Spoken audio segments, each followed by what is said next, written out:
Can you say a few words about yourself? Introduce yourself. Yes, I'm Ester di Napoli. I'm an Italian attorney specialized in private international law, and I'm an expert in judicial cooperation in family matters, specifically in children's rights.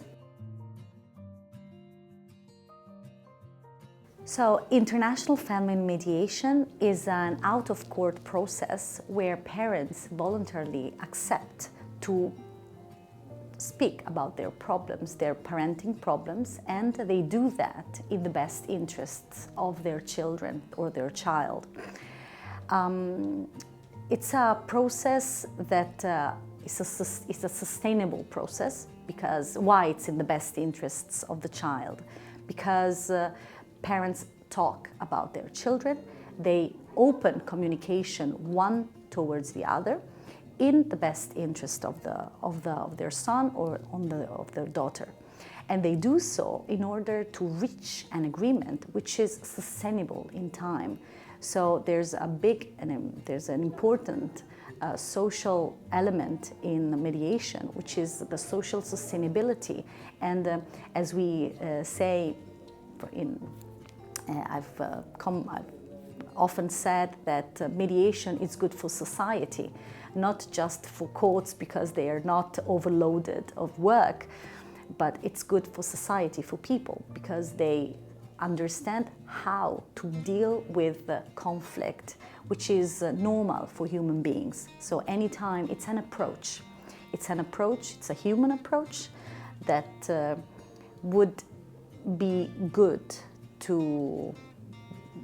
good even when no conflicts is there, to prevent conflict. And of course we are dealing with international family mediation in the event of international child abductions, which is a situation featuring one or more elements, international elements, which is characterized from a high level of conflict.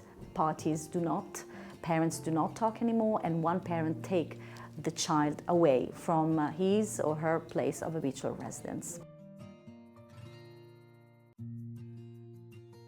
So the Brussels II-ter regulation is a piece of European legislation which is binding for all member states and deals with private international law issues concerning matrimonial matters, matters of parental responsibility, and specifically with international child abduction.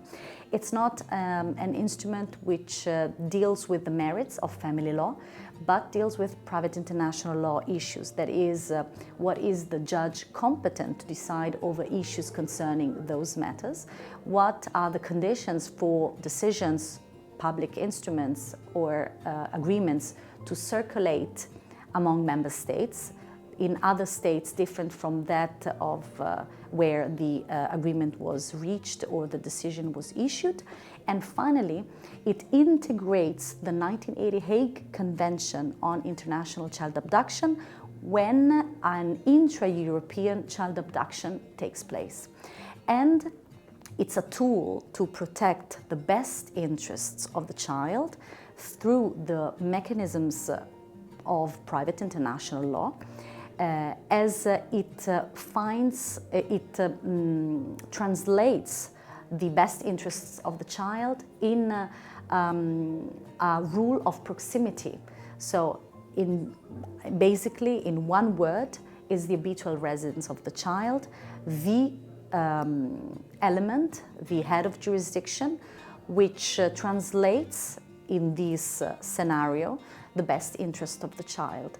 That is, that place, so the judge of the habitual residence of the child is the judge who is better placed to deal with parental responsibility issues, because it's closest to the child's life and better and can understand at best what are his or her needs.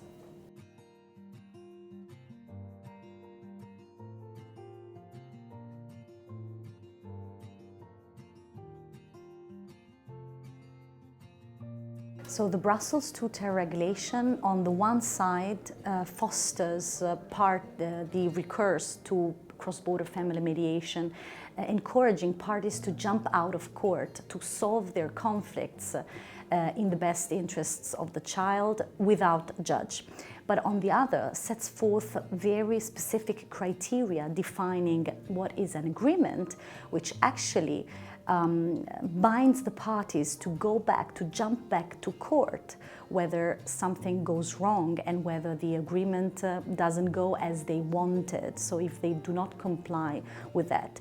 Enforcement is a mechanism that makes parties comply with the agreement with the force if they do not comply voluntarily. Regulation defines an agreement with 3 elements. It's a document that gathers together the will of the parties. It has to be dated and signed by both of them. It has to be registered by a public authority, and the member states have to communicate to the Commission what are the public authorities having competence to register that agreement.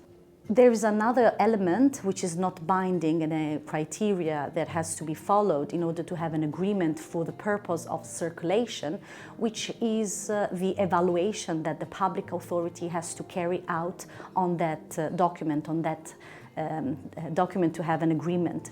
That is the formal evaluation, the formal control of that. If you have a control of the merits, you will have a decision. If it's just a formal control, you will have an agreement. So up to now, member states are not ready to have agreements, family mediation agreements circulating as such, because they cannot comply with all these strict elements that the regulation has set forth at the European level. And I think then the obstacles for the circulations of the agreement is twofold. On the one side is a very technical one, is a legislative one. Member states are not ready, I've just said that. On the other side, there's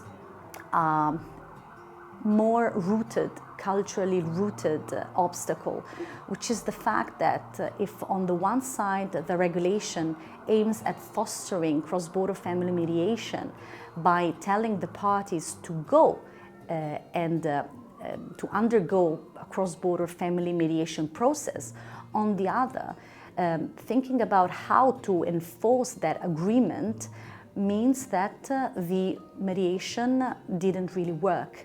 So parties do not go back to mediation process to change the mediation agreement, but they want to go to court to enforce that mediation agreement.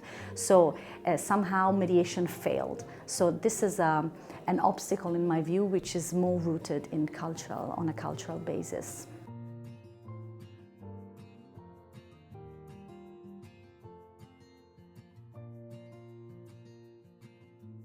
So looking at the current situation where mediation agreements as such are not able to circulate without being incorporated in a judicial decision, while mediating, mediators, but as well as all other actors involved in mediation, I think about lawyers helping parties in the process, not in the room of mediation, but separately, have to think accurately to the conditions that the agreement has to meet in order to be incorporated in a decision before a judge. First of all, that judge will have to be competent to decide over the issues that the agreement will have addressed. If we are talking about parental responsibility, not just return of the child to his or her place of habitual residence, we'll have to deal with a judge which has competence, jurisdiction to decide over parental responsibility matters, and according to Article 7 of Brussels II-Ter regulation. So there are jurisdiction issues that are to be considered. And this is very important. These are all technicalities that have to be considered during the whole process of the mediation, even if they deal with the very last segment of the agreement.